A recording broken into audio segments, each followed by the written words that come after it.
Stock market में पैसा कमाना जितना मुश्किल होता है ना, उसे कई ज्यादा आसान होता है स्टॉक मार्केट में पैसा गंवाना।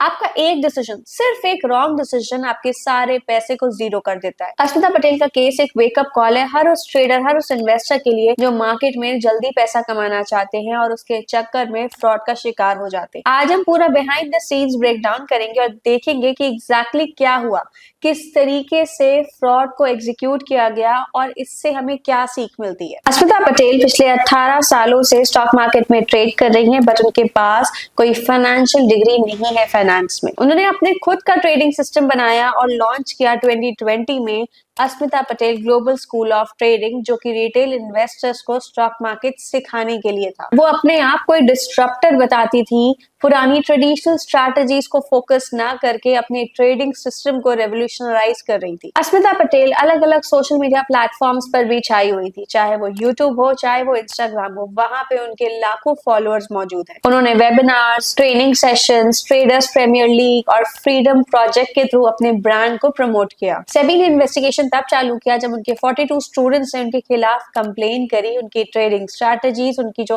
रेवोल्यूशनराइज ट्रेडिंग स्ट्रैटेजीज पे प्रॉफिट्स नहीं हुए, तब उन्होंने सेबी में जाके कंप्लेन करी। जब सेबी ने इन्वेस्टिगेट किया तो उन्हें पता चला कि Asmita Patel global school of trading अपने स्टूडेंट्स को वाया डिफरेंट चैनल जैसे कि टेलीग्राम और व्हाट्सएप के थ्रू उन्हें ट्रेड रिकमेंडेशंस दे रहे थे, जो कि सिर्फ एक रजिस्टर्ड एडवाइजरी ही दे सकता है। अस्मिता पटेल का ट्रेडिंग स्कूल सेबी से रजिस्टर्ड नहीं था, बट फिर भी उनके स्टूडेंट्स को बाय और सेल रिकमेंडेशंस जा रही थी। तो चलिए अब समझते हैं कि जो लोगों के साथ फ्रॉड हुआ है वो किस तरीके से हुआ है, कैसे लोगों को मैनिपुलेट किया गया और उसका क्या एंड रिजल्ट रहा। सबसे पहला जो पॉइंट है ना, जो फ्रॉड में आता है, वो है अनरजिस्टर्ड इन्वेस्टमेंट एडवाइजरी सर्विसेज देना, मतलब इलीगल तरीके से स्टॉक टिप्स देना। सेबी का कहना है कि अस्मिता पटेल एक लीगल इन्वेस्टमेंट एडवाइजर नहीं थी, बट फिर भी वो अपने स्टूडेंट्स को, अपने क्लाइंट्स को व्हाट्सएप और टेलीग्राम चैनल्स के थ्रू स्टॉक रिकमेंडेशन दे रही थी। तो बेसिकली स्टॉक रिकमेंडेशन देना बिना किसी लाइसेंस के, मतलब एक रजिस्ट्रेशन चाहिए होता है सेबी का,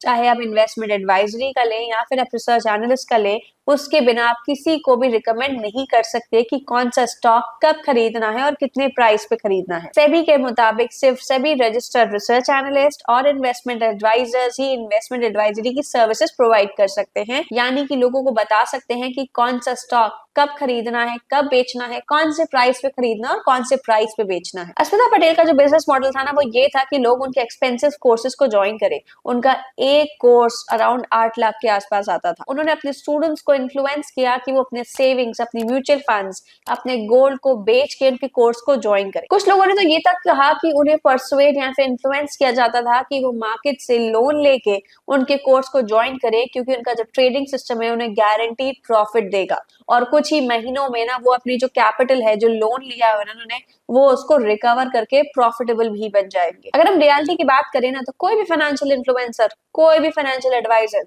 आपको मार्केट से लोन लेने के लिए या फिर आपके इमरजेंसी फंड्स को यूटिलाइज करने के लिए, इनफैक्ट ट्रेडिंग में यूटिलाइज करने के लिए कभी नहीं कहेगा। जो थर्ड तरीका था ना जिससे लोगों से पैसा वसूला जा रहा था, वो था उनके डीमैट, उनके ट्रेडिंग अकाउंट्स को अपने कंट्रोल में रखना। अस्मिता पटेल एक ऑथराइज्ड पर्सन यानी कि एपी थी। इसका मतलब ये है कि उनका एक ऑफिशियल ब्रोकर के साथ टाई अप था। उन्होंने अपने स्टूडेंट्स का डीमैट और ट्रेडिंग अकाउंट अपने ब्रांच में शिफ्ट करने को कहा और उसके बाद आता है मेन रोल उनकी ब्रोकरेज को मैनिपुलेट करने का और ट्रेडिंग को अपने कंट्रोल में रखने का। तो जैसे क्या हुआ, लोगों के डीमैट अकाउंट, उनके ट्रेडिंग अकाउंट उनके ब्रांच में आ गए, वहां पे स्टार्ट होता है ब्रोकरेज मैनिपुलेशन का गेम। बहुत सारे फेक ट्रेड्स और हिडन चार्जेस उनके अकाउंट से डिडक्ट किए जा रहे थे। तो इन कुछ तरीकों से ना वो लोगों से पैसा ले रही थी, या फिर अपने महंगे महंगे कोर्सेज बेच के, या फिर उनके डीमैट, उनके ट्रेडिंग अकाउंट अपनी ब्रांच में सेटल डाउन करा के उनके अकाउंट में ना ब्रोकरेज मैनिपुलेशन का गेम चल रहा था। तो आइए समझते हैं कि इन सब से लोगों को क्या सीख मिलती है, ताकि वो ये सब गलतियां दोबारा ना दोहराएं। तो पहली चीज जो हमें समझनी है ना, वो ये समझनी है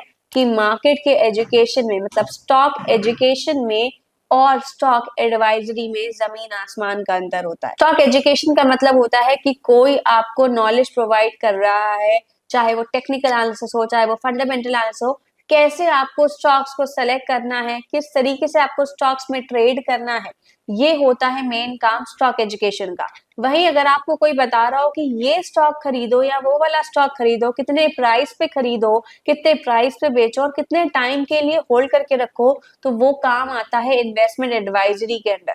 तो हमें पहले क्लियर कर लेना है कि अगर हमें कोई सिर्फ नॉलेज प्रोवाइड कर रहा है, कोई स्टॉक रिकमेंडेशन नहीं दे रहा है, तो वो हमारे लिए सही, मतलब स्टॉक एजुकेशन अलग चीज है और स्टॉक एडवाइजरी अलग चीज है। स्टॉक एडवाइजरी हमेशा एक रजिस्टर्ड रिसर्च एनालिस्ट या फिर एक इन्वेस्टमेंट एडवाइजर से ही ले। तो जो सेकंड चीज हमें सीखनी है ना, वो ये सीखनी है कि ट्रेडिंग को बिजनेस की तरह ट्रीट करो, ना कि कोई जैकपॉट गेम की तरह। कई लोग ना स्टॉक मार्केट को एक एटीएम मशीन की तरह समझ लेते हैं कि अगर हम उसमें कुछ पैसा लगाएंगे तो वापस से हमें कुछ रिटर्न में ही मिलेगा। ये कोई क्विक स्कीम नहीं होती है स्टॉक मार्केट में।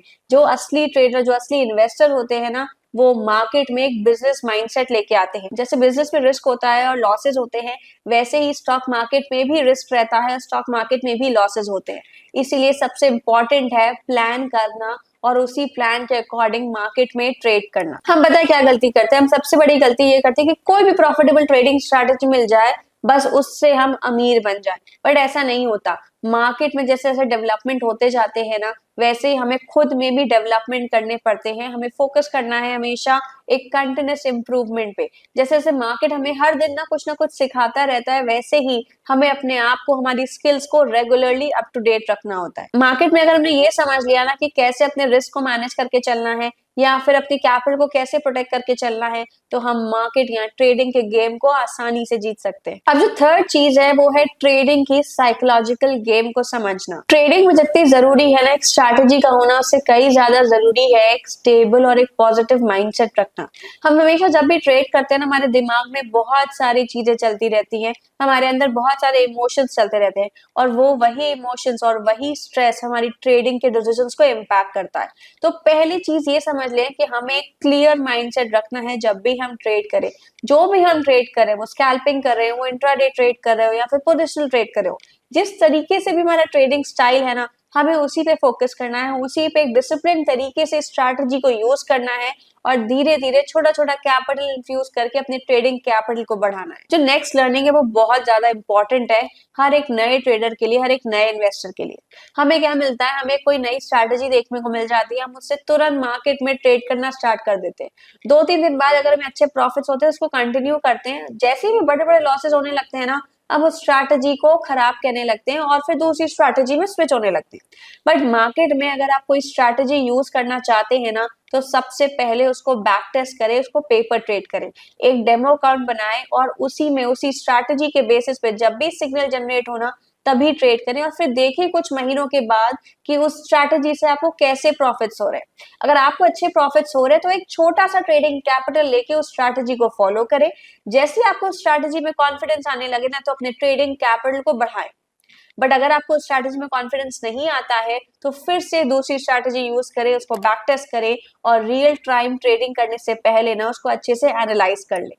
हम हमेशा ये गलती करते हैं कि किसी की सिखाई हुई स्ट्रैटेजी पे फोकस कर लेते हैं और बस उसको बैक टेस्ट नहीं करते। बैक टेस्ट करना बहुत जरूरी है क्योंकि वहां पे हमारे इमोशंस इन्वॉल्व होते हैं। हम कैसे ट्रेड कर पा रहे हैं उस पर्टिकुलर स्ट्रैटेजी पे, हमारे इमोशंस कैसे बैलेंस आउट हो पा रहे हैं, वहां पे जैसे हम स्ट्रैटेजी पे ट्रेड कर रहे हैं, वो भी एक इम्पॉर्टेंट रोल निभाता है जब भी हम मार्केट में ट्रेड कर रहे होते हैं। नेक्स्ट चीज जो हमें सीखनी है ना, वो है किसी के झूठों वादों में नहीं आना। मार्केट में अगर हमें कोई अश्योर कर रहा है ना कि स्टॉक मार्केट से आपको एक गारंटीड प्रॉफिट देखने को मिल सकता है, तो ऐसा कभी भी नहीं होता। जैसे कोई गेम होता है ना जिसमें हम या तो हारेंगे या जीतेंगे, वैसे ही ट्रेडिंग भी एक गेम की तरह है जहां पे या तो हम जीतेंगे या फिर हम हारेंगे। तो वो दोनों ट्रेडिंग का हिस्सा है। तो नेक्स्ट चीज जो सबसे इंपॉर्टेंट लेसन है हर ट्रेडर, हर इन्वेस्टर के लिए, वो ये है कि अगर आप मार्केट में पैसा लगाना चाहते हैं, अगर आप स्टॉक मार्केट में पैसा लगाना चाहते हैं, तो किसी से पैसा उधार ना लें या फिर अपनी इमरजेंसी फंड्स को यूटिलाइज ना करें। तो जब भी आप मार्केट में लोन का पैसा लगाएंगे ना, तो आपको डबल लॉस हो सकता है। एक तो आपको उस लोन पे इंटरेस्ट भी देना होगा और कहीं अगर उस लोन पे जो आपने मार्केट में लगाया हुआ है ना, उसमें अगर लॉस हो गया तो आपको डबल लॉसेस होंगे यहाँ पे। तो कभी भी ना स्टॉक मार्केट में पैसा लगाएं तो खुद का एक्सेस पैसा लगाएं जो आपके इमरजेंसी फंड्स के बाद आता है। ठीक है, तो यहाँ पे लोन लेके पैसा नहीं लगाना। नेक्स्ट और सबसे लास्ट चीज हमें समझनी है कि जितना भी हमारे पास सेविंग्स है, कैपिटल है, ठीक है, उसको हम डाइवर्सिफाई करके चले। कुछ पैसा हम फिक्स डिपॉजिट में लगाएं जहां हमें एक पॉजिटिव रिटर्न देखने को मिलेगा ही मिलेगा, मतलब एक एक्यूरेट, एक श्योरिटी रिटर्न मिलेगी मिलेगी।